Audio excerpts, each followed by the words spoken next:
সেই বাংলাদেশের পক্ষে প্রথম ভোটটি হবে রেফারেন্ডাম বা গণভোটে হা ভোট, ইনশাআল্লাহ। আমরা দিব, দেশবাসীকে সাথে নিয়ে দেব, এবং ইনশাআল্লাহ হা বিজয়ী হবে।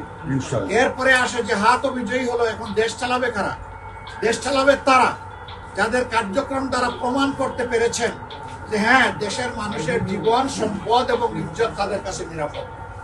একথা যারা প্রমাণ করতে পেরেছেন, দেশের চাবি ইনশাআল্লাহ তাদের হাতে উঠে যাবে। আগামী 12 তারিখ, 13 তারিখ থেকে বাংলাদেশের জনগণ একটা নতুন প্রেক্ষাপটের বাংলাদেশ পাবে ইনশাআল্লাহ। এই অভিযাত্রায় সাংবাদিক বন্ধুদেরকে আমরা সবসময় পাশে পেয়েছি। আমরা আশা করব আগামীতে আপনারা আমাদের পাশে থাকবেন এবং মিডিয়ার মাধ্যমে দেশবাসীকে আপনারা আমাদের এই কথাগুলো আপনারা জানিয়ে দেবেন। আহত এর মাধ্যমে লেভেল প্লেইং ফিল্ডে যে কথা বলা হচ্ছে, এটা প্রশ্নবিদ্ধ হলো কিনা? অবশ্যই হবে, এবং আমরা আমাদের কনসার্ন জানিয়েছি, আমরা এর বিরুদ্ধে প্রতিবাদ করেছি, আমরা প্রতিবাদ করে যাব। আমাদের অধিকার, জনগণের অধিকার, আমরা আর কাউকে টানাটানি করার সুযোগ দেব না। এই ঘটনা কিসের ইঙ্গিত করে? এই ঘটনা ইঙ্গিত করে অসহিষ্ণুতা, এই ঘটনা ইঙ্গিত করে জনগণের উপর আস্থা নাই, এই ঘটনা ইঙ্গিত করে যে অন্যের বিজয় দেখে নিজের সহ্য হয় না।